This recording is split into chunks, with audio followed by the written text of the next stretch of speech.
Now, the only female candidate in the French election, Marine Le Pen, has raised much concern in the Muslim community with many of her controversial remarks on immigration.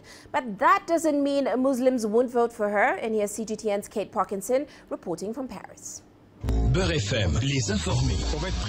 The upcoming presidential election is dominating discussions on Beurre FM's daily talk show.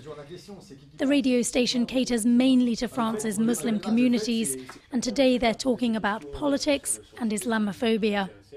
Far-right leader Marine Le Pen, who could pull off a shock election win, has a reputation for being anti-Islam. She regularly takes aim at aspects of Muslim culture, such as halal food, the veil and the so-called bikini swimsuits. It is toxic because the core of her political program is plainly Islamophobic, so she's not able to make any political proposition without targeting the Muslim community. So it is the very definition of political Islamophobia. It would be very easy to imagine that the idea of a Le Pen victory is cause for panic among French Muslims, but that doesn't seem to be the case.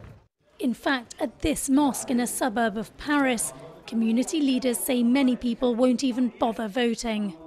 The Muslims think that she has no chance. She has no chance to become a president. So the Muslims are not excited, they are not motivated to go to this election.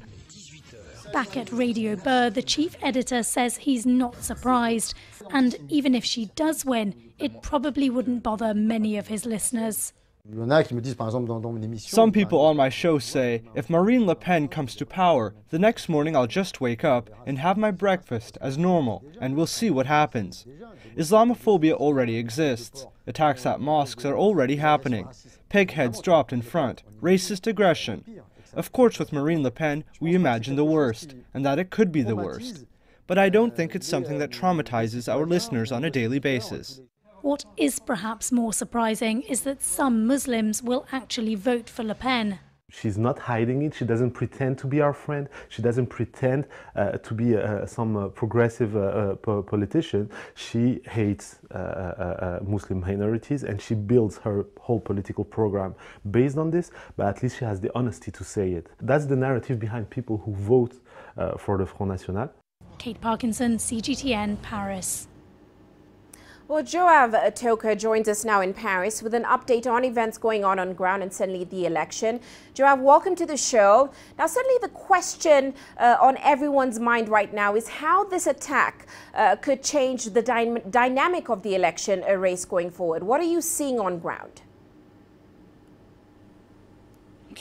Well, I'd combine intuition with some familiarity with the way the French electorate is behaving and has been behaving for some time, as it is a very matured political nation, France. My guess would be that what happened just 200 meters away from this studio at the Champs-Élysées yesterday would not have a crucial impact on the results and would have a relatively marginal impact on the overall results for two major reasons. First of all, Marine Le Pen, about which just your reportage gave some details and some perspective, is already very high, and she is expected to come out tomorrow over the first round, on Sunday, sorry, over the first round of voting, either the first or the second amongst 11 candidates. So she's already on a very high level.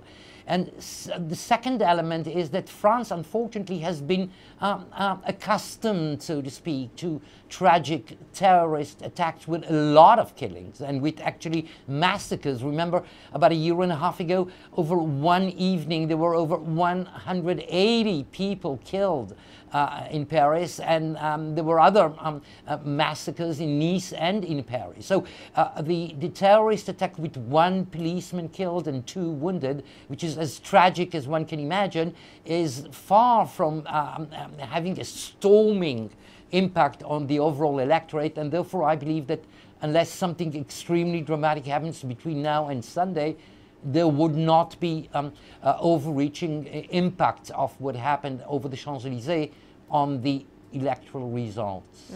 But Joab, everyone agrees this election is pretty tight. What are the chances and the possibility that we'll see two anti-EU candidates, that's Le Pen and of course Mélenchon, making it into the runoff? Well, the mathematical chances, or if you wish, what the professional scientists of polling tell us for some time now, is that it is mathematically possible. I would add to it once again the political filtering and some deeper movements perhaps regarding French opinion and the way the electorate behaves over some years now. I would say that the probability of this possibility is very, very low.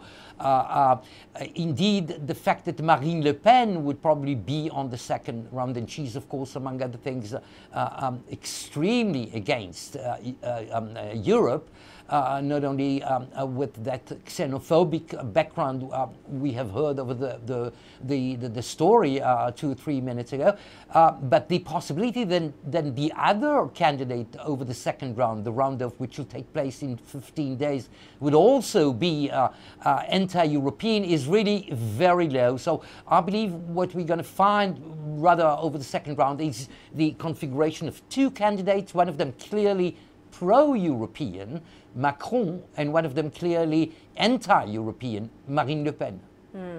Now, Joab, the current state of France's economy is certainly a great concern for voters there. We're seeing unemployment levels at a record 8%. Now, what are the candidates offering to the voters that is new?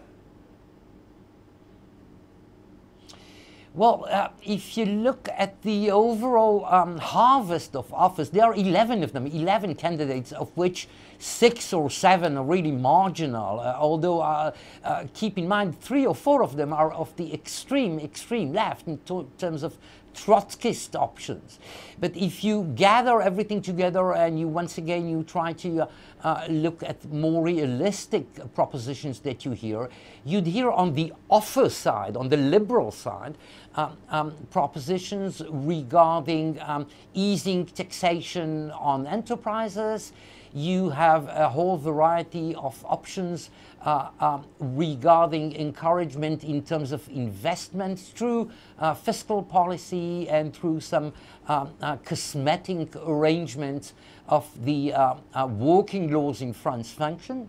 And then on the demand side, you find some propositions regarding the reinforcement of the purchasing power of the overall population, mainly through the proposition of Emmanuel Macron, who is the leading candidate right now, who proposes to abolish the taxe d'habitation, which is one of the 3 or 4 real estate taxes in France, which would be valid for about 80% of the population and mainly middle-class households, which would indeed inject some purchasing power into the hands of French and therefore encourage consumption, and therefore would hopefully would accelerate the machine which produces jobs and produces wealth.